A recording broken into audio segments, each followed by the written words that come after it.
여러분 안녕하세요. 영어 제국의 영재쌤 인사드립니다. 오늘은 10강 7번을 한번 보도록 하겠습니다. 오늘 소재는요. 터스다이즈 트랩이라고 하는 투키디데스 함정인데요. 이 터스다이즈 트랩이라고 하는 것은 무슨 의미냐면요. 신흥 강국의 부상에 기존 강국이 두려움을 느낍니다. 그래서 전쟁을 초래하게 된다라는 이론인데요. 그레엄 앨리슨이라는 사람이요. 흥미롭게 그의 생각을 제시했습니다. 근데 어떤 생각이냐면 투스다이즈 트랩에 관한 그의 생각이죠. 이 투스다이즈 트랩을 몰라도 괜찮습니다. 부연 설명이 나왔잖아요. 긴장이래요. 긴장. 기존에 설립된 강국이니까 기존 강국과 신흥 그러니까 막 부상하는 강국이니까요. 신흥 강국 사이에 긴장도를 나타내는 이 두키디데스 함정에 대한 그의 생각을 아주 흥미롭게 제시를 했대요. 어디에서요? The Atlantic이라는 이 잡지의 이 에세이에서요. 투스다이즈 트랩의 프로젝트의 한 일환으로서 이 앨리슨이 앨리슨의 지도하에 한 팀이 면밀히 조사했대요. 16건의 사례를 면밀하게 조사를 해보았는데요. 그 16건의 사례가 무엇이냐면 신흥 강국이 기존 강국에게 도전장을 내민 이 16개의 사례를 면밀하게 검토를 한 다음에 그러한 도전들의 결과를 밝혀냈대요. 알아냈대요. 그 결과는 충격적이랍니다. 16건의 사건 중에서 14건이 초래했대요. 전쟁을. 전쟁의 결과가 14건이 되었다는 거예요. 16건 중에. 충격적이죠? 근데 이제 이 앨리슨의 말에 따르면 이렇게 걱정스러운 요소가 우려하는 이 요소는 다음과 같은 사실이에요. 이제 the fact와 대절 전체가 동격입니다. 여기서부터 여기까지가 동일한 거죠. 어떤 사실이냐면 그냥 일반적인 사건, 즉 평범한 사건, 즉 그냥 보통의 위기 상황이에요. 근데 이 보통의 위기 상황이 무엇이냐? 다른 식으로도 해결될 수 있는 그냥 보통의 위기인 이런 일반적인 사건이 전쟁을 촉발시킨다는 거예요. 다시 한번 정리할게요. 이 앨리슨의 말에 따르면 우려스러운 요소는 다음과 같은 사실인데 그 사실이 무엇이냐면 그냥 다른 식으로도 해결이 될 수 있는 보통의 위기인 이런 평범한 사건이 그죠? 해결될 수도 있음에도 불구하고 전쟁을 촉발시켰다라는 거예요. 아테네와 스파르타의 경우에 이제 it was 강조 that 구문인데요. 이 댐은 아테네와 스파르타를 가리키죠. 그럼 아테네와 스파르타를 전쟁으로 더 가깝게 이끌었던 것은 바로 더 작은 동맹국들의 작용이었대요. 이 문장은 좀 외우세요. It was 강조 that 구문이요. 다시 한번요.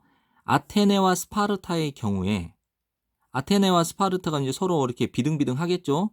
그런데 아테네와 스파르타가 싸우게 된 이유는 무엇이냐면 그 작은 동맹국들의 작용 때문에 아테네와 스파르타가 싸우게 되었다는 거예요. 됐나요? 그래서 아테네와 스파르타의 경우에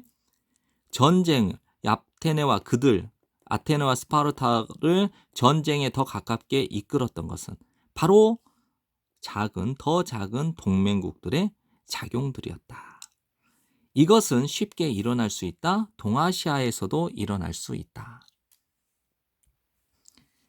타이완과 일본 둘 다, 즉 대만과 일본 둘 다 가능성을 가지고 있대요. 어떤 가능성이냐면 미국을 일본과 전쟁을 하도록 더 가깝게 이끌 수 있는 가능성을 가지고 있대요. 대만과 일본 둘 다는 미국과 중국이 전쟁에 더 가까워지도록 이끌 수 있는 가능성을 가지고 있대요. 그렇죠? 거의 틀림없이 미국의 동맹국들은 어떤 역할을 할지도 모르죠? 더 큰 역할을 할 수도 있다는 거예요. 두키디데스 함정에서요. 신흥 강국에 대한 두려움보다는 두키디데스 함정에서 더 큰 역할을 할 수도 있다라는 거죠. 누가요? 미국의 동맹국들이요. 그럼 이것은 다음과 같은 결과가 나와요. 어떤 상황의 결과를 초래하죠. 그 상황이 어떤 상황이냐면 엄청난 노력이 요구돼요. 뭐 하기 위해서는요. 이 두키디데스의 함정을 벗어나기 위해서는 엄청나게 많은 양의 노력이 요구되는 상황을 초래하게 된다는 겁니다. 했죠? 정리 한번 하겠습니다. 두키디데스의 함정은 무엇이에요? 기존 강국과 신흥 강국 간의 긴장을 나타내는 것입니다. 그래서 16건의 사례를 조사해 보았더니 이제 신흥 강국이 기존 강국에게 도전을 한 16건의 사례를 조사해 보았는데 그 결과가 어땠어요? 충격적이었대요. 16건의 사례를 살펴봤는데 그중에서 14건이 전쟁을 초래했거든요. 충격적이잖아요.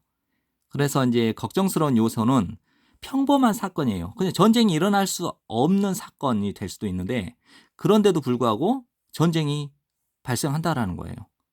그래서 이제 아테네와 스파르타의 사례를 들어보니까 이 아테네와 스파르타가 전쟁을 하게 된 이유는 무엇이냐면 그들의 더 작은 동맹국들이 작용을 했기 때문이에요. 그러니까 동맹국들이 싸움을 부추겼다라는 거예요.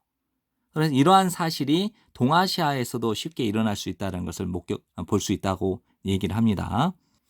대만과 일본을 사례로 들읍니다. 대만과 일본의 동맹국이잖아요. 대만과 일본이 동맹국인데 이 동맹국들의 작용으로 인해서 미국과 중국이 싸움이 일어날 수도 있다라는 걸 말하는 겁니다. 그렇죠? 그래서 미국의 동맹국들이 이런 두키디데스 함정에서 더 큰 역할을 할 수 있다라는 거예요. 전쟁을 유발시킬 수도 있다라는 거잖아요. 그렇기 때문에 이 말은 두키디데스 함정, 즉 강국끼리, 그러니까 기존 강국과 신흥 강국 간의 그 싸움이 일어나지 않도록 하기 위해서는 많은 노력이 필요하다라고 이제 말하고 내용을 정리하는 것입니다. 네, 지금까지 고생하셨습니다. 열심히 공부하시고요. 이 내용은 좀 여러 번 보셔야 여러분 머릿속에 들어갈 겁니다. 많이 반복하시고 좋은 성적 받으시길 바라겠습니다. 감사합니다.